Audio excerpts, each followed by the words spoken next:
Vamos aí caminhando essa vida miserável, né? Oh, meu Estava com Deus. Covid? Não, pior que não. Eu fiz teste de Covid, fiz de dengue, exame, né? Era virose. Ah. Essas Ficou viroses virado, todas. então. Mas o pior, assim, eu fiquei rouco, eu perdi a voz. Nossa. Foi o pior isso. Ficou ruim de falar mesmo. É. Você Tribulação fala muito, né, danada. Ricardo? Você dá muita aula e acaba É prejudicando a fala. Mas tribulação, irmã. É foi tribulação, irmã. tribulação. É oração contrária de aluno aí que não quer ter aula e fica fazendo oração contrária, entendeu? Olha, mas vou te falar, eu trabalhei tanto que eu agradeci por não ter aula. Aí, tá vendo? Aí, tá vendo? É isso aí, ó. O que eu falei. Deve No ter mundo mais tereis aí. aflição, né? Mas tem de bom ânimo. Mas nem É, por quê? brincadeira, não, hein? Eu acertei no meu exercício, eu fiz tudo errado. Eu não li, não. Eu só recebi, mas ainda não li, não. Daqui a pouco eu vou ler. Aí, Tá qualquer ótimo. coisa, eu te mando. Se tiver alguma orientação, eu te mando no privado. Pode ficar tranquilo. Tá ótimo. Valeu. Tá? Obrigada, Ricardo. Tá. Vamos lá, gente. Bem-vinda, Graziele. Tá toda animadinha, né? Tá. É ansiedade, né? Porque, né, como já passou, né, muito tempo, né? Então eu tô aí na ansiedade para buscar aí todos os conhecimentos que já foram dados, né? Ah, Então, sim. as aulas ficam gravadas. Eu vou mandar para você o link do canal do YouTube. Aí você pode rever as outras aulas Ai, ótimo. que foram dadas também.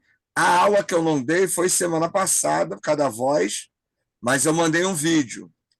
Aí eu vou Ah, mandar também. Vou mandar tudo pelo YouTube, ó, pelo grupo lá do WhatsApp. Aí você pode ver, fica tranquila, entendeu? tá ótimo. Você faz educação religiosa ou teologia, Graziele? É educação religiosa. Então tá. Então somos colegas de matéria, de disciplina de matéria, né? Isso, Eu posso dar ótimo. aula, Nancy, ou você vai querer perguntar mais alguma coisa para alguém? Deixa eu falar. Os meus colegas, professor, estou ajudando meus Professor, colegas que não entraram ainda. Quer saber da vida dos professor, outros? Fica fazendo fofoca aí com a vida dos outros? você tá vendo? É Você, por isso que ele passa você, por é essas um- tribulações. você é incrível, Ricardo. Essa Nancy não é mole, não. Tá bom, fique à vontade, dê sua aula. Não vou falar mais nada, tá? Não é Prometo. brincadeira, não, hein? Vamos lá, gente. Vamos lá, que o tempo é curto, né? O que eu vou fazer hoje? A gente tem falado aí sobre a questão da hermenêutica, né? Dando aí algumas ideias de como trabalhar a questão da interpretação bíblica. Tenho mandado material para poder falar da diferença, né, entre hermenêutica e exegese. Exegese seria eu tirar o sentido do texto e a hermenêutica aplicar o sentido do texto, mas de uma maneira ou de outra, tanto a hermenêutica como a exegese caminham juntos, que não há como fazer hermenêutica sem um trabalho exegético. De maneira geral, né, quando eu traduzo um texto, por exemplo, pego um texto em grego, lá do Novo Testamento, eu peguei e traduzi a palavra lá. Vamos pensar em logos. Logos eu posso traduzir como verbo, palavra, aí traduzir. Agora, como eu vou aplicar isso? Esse seria o trabalho da hermenêutica. Como é que o termo logos era usado na época em que João foi escrito, o Evangelho de João foi escrito, aproximadamente lá em 90, né? Depois de Cristo. Então, a hermenêutica ela iria fazer essa análise do termo para entender a melhor maneira de aplicar.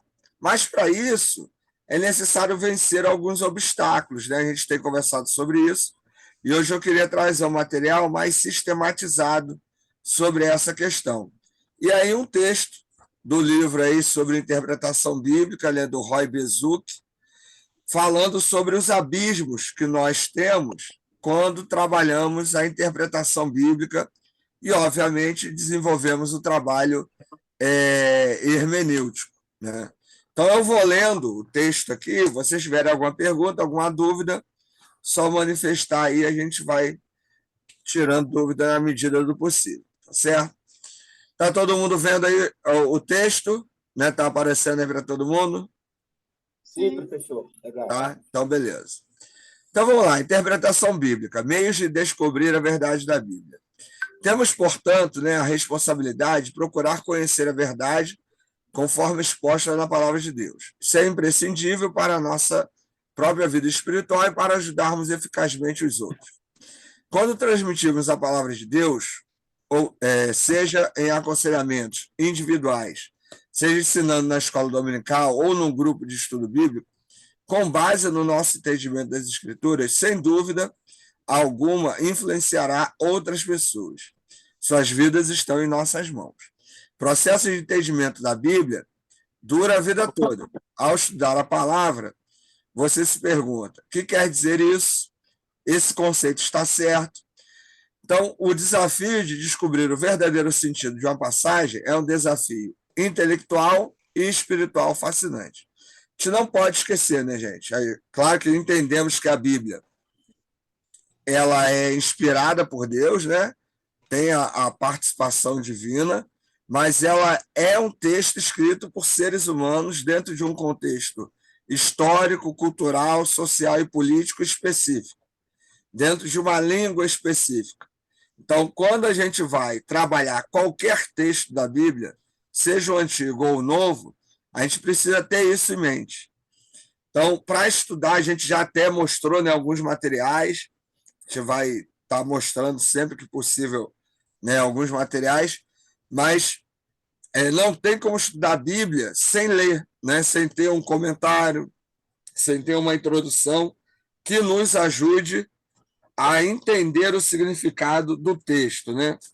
E aí um comentário bíblico, que é aquele texto que analisa o livro, né, capítulo por capítulo, ou uma introdução, que vai analisar aí, né, o Antigo Testamento ou o Novo Testamento de maneira integral, falando sobre autoria, objetivo, data e assim por diante. Então, nosso trabalho é fazer essa pesquisa, né? A gente tem aqui, ó, o primeiro abismo é o abismo do tempo, é o cronológico. Como é que eu vou entender isso? Eu vou entender isso a partir das pesquisas, né, das leituras que eu for fazendo. Calma aí, deixa eu pegar o material aqui rapidinho.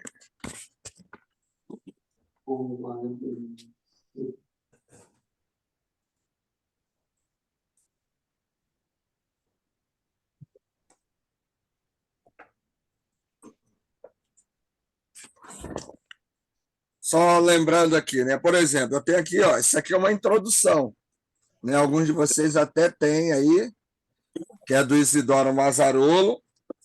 Esse aqui é a introdução do Novo Testamento, que é do Kimmel, certo? Então, esses textos, esse aqui vai falar do Novo Testamento e esse aqui vai falar da Bíblia toda. Então, nesses livros, por exemplo, eu vou poder entender um pouco sobre a época que o livro foi escrito, sobre o período, né, em que viveram os destinatários. Então, esse tipo de material é que vai nos ajudar a entender, né, a questão da geografia do texto, o espaço geográfico, como está aí também, né, que é um dos abismos. Então, a introdução vai me ajudar nisso, né? Aqui eu tenho um comentário, ó, sobre o livro de Daniel. Então, é um livro específico só sobre o livro de Daniel. Então, ele vai tratar a questão de data, autoria, destinatário, objetivo, mensagem, curiosidades do texto hebraico, né, em que foi escrito o livro de Daniel. Aqui, por exemplo, eu tenho um livro específico, né, sobre um tema. Aqui vai falar sobre a Torá oral dos fariseus, né? A gente sabe que os fariseus eles tinham um conjunto de leis, né, que eles anexavam para interpretar as escrituras. Então, esse é um tipo de material que a gente vai ler, vai pesquisar, né, e vai dar essas informações. Então, para fazer um trabalho hermenêutico, é um trabalho de pesquisa, onde eu vou recolhendo, né, as informações a partir dos textos e da literatura que a gente tem em mãos. É óbvio, né? Eu vou falar isso daqui a pouco, que a gente tem maneiras de interpretar o texto. E a gente, né, tem o fundamentalista, tem o dogmático, tem o histórico crítico, tem o teologia da libertação, né, o político social. Todas essas perspectivas, você vai ter autores, você vai ter livro, né, você vai ter suas especificidades. Mas a gente precisa compreender que o texto bíblico ele está distante da gente, originariamente. E por isso requer de nós, né, esse exercício de leitura. Fala, Carlos. Boa noite, tudo bem? Então, Tranquilo. Ricardo, só a título de curiosidade, essas referências bibliográficas que você colocou aí, elas estão dentro de que perspectiva? Só para ou tem alguma aborda algum tipo de perspectiva específica ou são só realmente.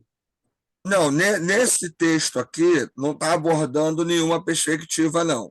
Por quê? Se você pega um texto fundamentalista ou dogmático, ele vai trabalhar questões de tempo e de cronologia. Ele vai até fazer esse trabalho de pesquisa. A grande diferença vai ser na aplicação. Então, por Uhum, exemplo, você pega um texto mais conservador, mais tradicional, né, de um uhum, autor como, sei lá, Augusto Nicodemos, né, que é um autor mais conservador. Ele vai uhum. falar de data, ele vai falar de contexto social, mas quando ele for aplicar isso, ele vai aplicar dentro da doutrina dele, que ele é presbiteriano, é calvinista, É, eu né? já Então ele te vai falar falei. isso dentro de uma linha É, doutrinária e conservadora também, que ele é um cara conservador. eu te falei uma vez, você mandou um vídeo, eu até falei, pô, caramba, foi legal, mas foi bem foi uma doutrinação assim, Então, bem, é a bem. perspectiva, entendeu? Tanto que Assim. é, tanto qualquer uma das abordagens, né, ela sempre vai trabalhar tempo, o idioma, né, a língua. Algo que eu já falei para vocês, por exemplo, lá em 1 Coríntios, quando o pessoal usa lá, se eu não tiver amor, nada seria. Ah, se eu não tiver amor, de nada adiantaria falar em línguas. Aí Uhum. todo mundo usa esse texto para casamento, que fala que amor ali é o amor do homem e a mulher. E quem usa nessa perspectiva até traduz o termo ágape como amor. Ágape, em grego, pode ser amor, mas não é o amor entre homem e mulher. Não é o Eros, Ágape né? ali é caridade, é um serviço, é uma ação que eu realizo sem esperar nada em troca. Então, Paulo, nesse texto, ele está falando que tudo aquilo que eu desempenho na igreja deve ser feito por caridade, sem esperar nada em troca, sem esperar reconhecimento. Não do amor entre homem e mulher. Mas se você pegar os mais conservadores, ele vai dizer: ah, porque lá no grego está escrito ágape. Mas na hora dele aplicar isso, na hora dele fazer a hermenêutica, ele vai fazer fora do contexto, fora da realidade para a qual aquele texto foi escrito. Então, até os mais conservadores vão usar traduções a partir da língua original. A grande diferença, em alguns casos, vai ser na aplicação, ou seja, no trabalho hermenêutico. O ideal é que meu trabalho hermenêutico ele seja de acordo com aquilo que o texto se propõe originariamente, né, a partir do que os autores quiseram dizer. Por isso, entender esses abismos é importante. Entendeu? Respondeu aí? Não, beleza. Entendi, respondeu. A gente vê muito isso, né, cara? Toda hora vê. Acho que às vezes por conta vou usar um termo até pode parecer ofensivo, mas não é minha intenção. Aí o cara acaba criando uma autossuficiência e ele parte do pressuposto que ele já entende, já sabe, e que dali ele Acontece. pode ter É, sentido um texto. E essa pesquisa, cara, eu vou ser muito sincero, são poucos, né, que continuam fazendo, que continuam buscando, que continuam tentando fazer a coisa ser realmente leal ao que diz o texto.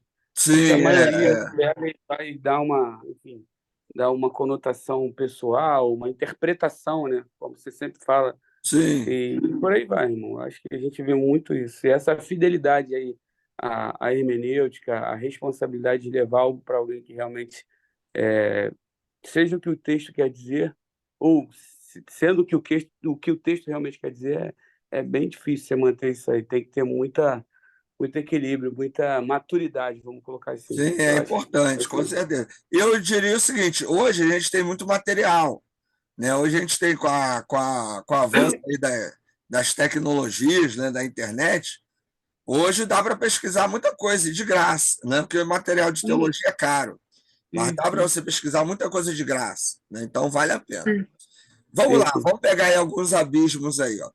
Primeiro abismo é o do tempo, né? Devido à gigantesca lacuna temporal, um abismo enorme separa-nos dos autores e dos primeiros leitores da Bíblia. Como não estávamos lá, não podemos conversar com os autores e com os primeiros ouvintes e leitores para descobrir de primeira mão o significado do que escreveram.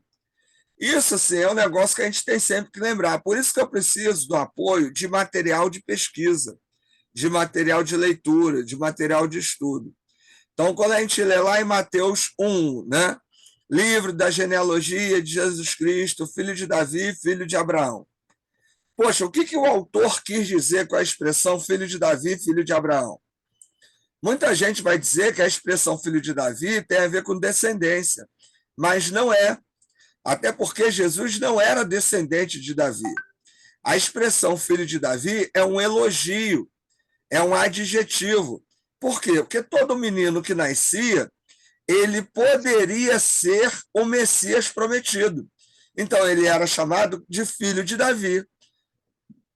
Então, a expressão filho de Davi, ela é um adjetivo messiânico, não necessariamente uma designação da descendência de Jesus, porque Jesus não é descendente de Davi. Maria era, né, Maria não, José era, né, da tribo de Davi, descendente, mas Maria não. Jesus não é filho de José. Ah, é por adoção. Não, não era essa a ideia. Então, o termo filho de Davi é um adjetivo messiânico. Agora, a expressão filho de Abraão já é uma designação da descendência judaica. Como é que eu vou entender realmente o significado disso? Entendendo o momento que foi escrito e para quem foi escrito. Então, o grupo para o qual o Evangelho de Mateus foi escrito tinha conhecimento disso. O autor do Evangelho de Mateus, quando escreveu, ele tinha essa consciência. Não dá hoje, né, eu leio a expressão filho de Davi e falar, Jesus era descendente de Davi. Mas, na verdade, não era, porque ele não era filho de José. Né? Então, esse é um cuidado que a pesquisa, que a leitura vai nos ajudar a ter aí. Né? Fora em outras questões aí, eu usei só como exemplo. Um outro espaço que a gente tem aí, outro abismo, é o geográfico. Mas, Ricardo, Sim, pode falar. então, mas a gente não, como educador, como professor de escola bíblica, a gente não pode fazer essa leitura para todos os alunos, né? Porque eles já sabem que Jesus é descendência de Davi. E aí eles ficam pirados, né? Não, então, ô Nancy, o que eu acho? Eu acho que a gente precisa falar aquilo que a gente crê. Tem alguém aí com o som aí reverberando aí, dá uma olhada aí. O que eu acho? Eu acho que a gente precisa ser honesto. Primeiro com a gente mesmo. Tira o seu som, Francisco.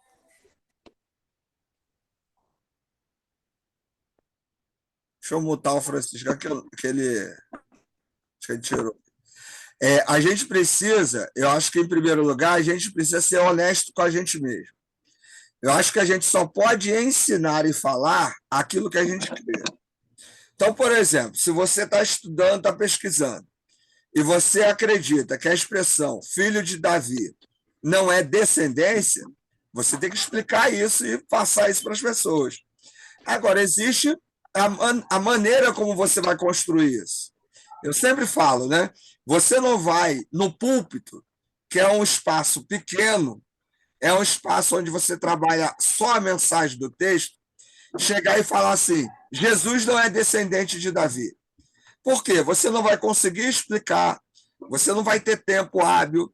Agora, na classe de EBD, num estudo que você for dar, você vai falar para as pessoas sobre quem foi o autor do Evangelho de Mateus, que não foi o evangelista Mateus, mas um grupo de seguidores dele, que os seguidores e ouvintes para o qual o Evangelho de Mateus foi escrito eram ligados à tradição judaica, que o texto, ao falar de Jesus, tenta fazer uma ligação entre o Antigo Testamento e o Novo Testamento, para mostrar que Jesus é o Messias prometido.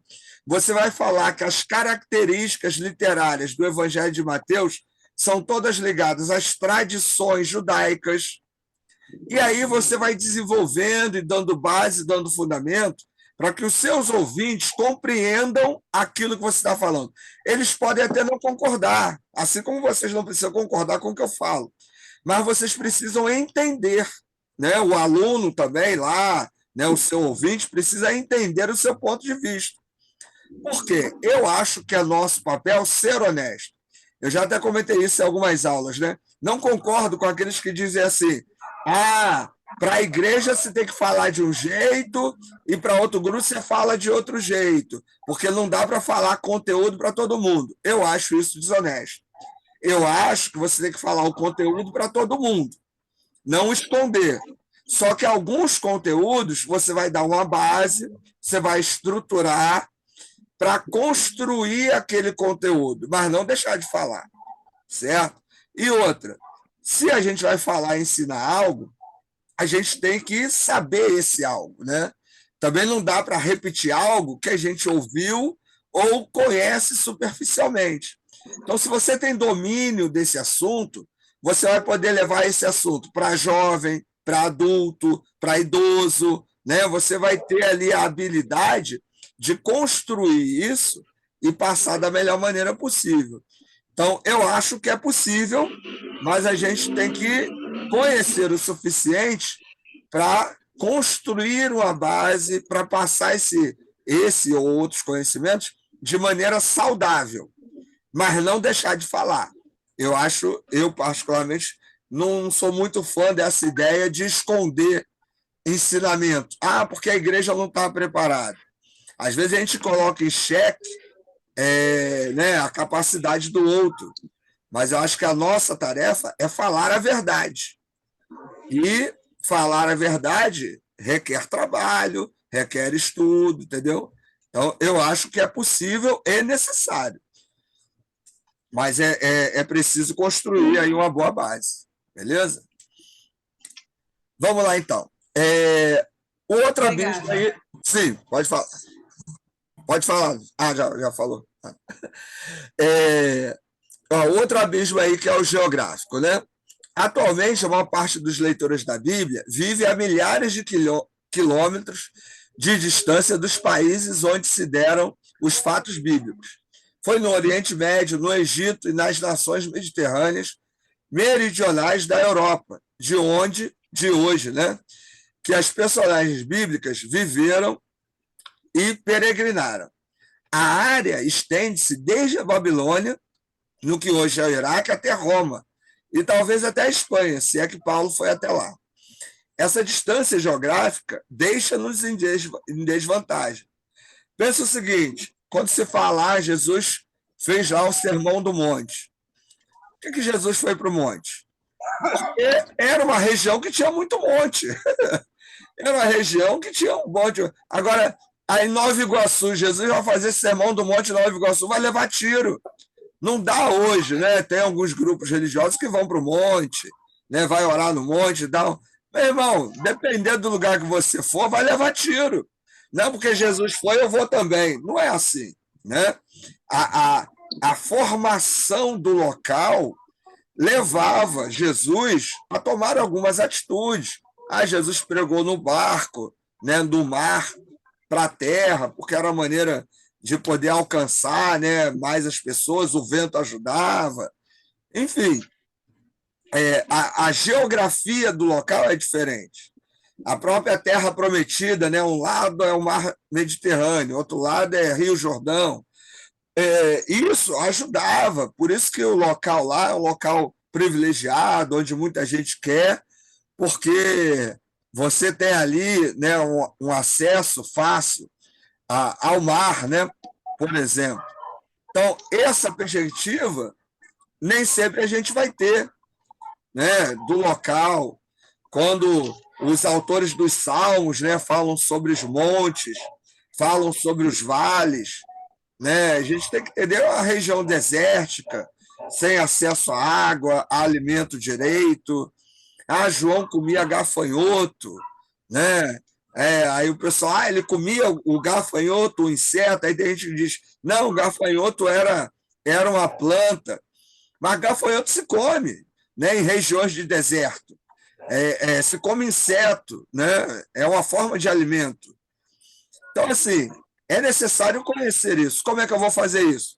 Com os materiais que a gente tem acesso. Comentários, introduções, que você vai ler, vai pesquisar, vai entender a realidade do local. Tem um outro livro aqui que eu já mostrei para vocês. Esse aqui fala sobre Jerusalém no tempo de Jesus. Vai falar sobre situação política, social, econômica, né? Quem eram os fariseus, quem eram os saduceus. Tudo isso faz parte da compreensão, né? do momento em que o texto foi escrito, como viviam as pessoas. Por exemplo, algo fascinante que é preciso entender. A igreja no Novo Testamento, ou melhor, as igrejas no Novo Testamento não eram igual a nossa. Tinha lá todo mundo sentado, aí tem um púlpito, aí tá lá o cara pregando, Paulo pregando, todo mundo sentado direitinho. Não, às vezes eram em lugares inóspitos, né, escondidos, às vezes eram em salões, às vezes era na casa das pessoas. As pessoas ficavam em pé, né, não tinha iluminação, nem todos sabiam ler. Então, essas questões precisam ser levadas em conta quando se propõe a estudar o texto bíblico, certo? Porque quando você não tem esse conhecimento, você acaba tecendo comentários que não tem nada a ver com o ambiente que o texto foi produzido e também para o qual ele foi escrito, tá certo? Gente, está acabando o nosso tempo aí, né, pelo Zoom. Vamos sair desse link e entrar no mesmo link para a gente poder continuar, tá? Entra no mesmo link aí, porque ele dá um tempo determinado, né, para a gente poder falar. Aí entra no mesmo link que eu mandei lá no grupo, tá bom? Tá, ok.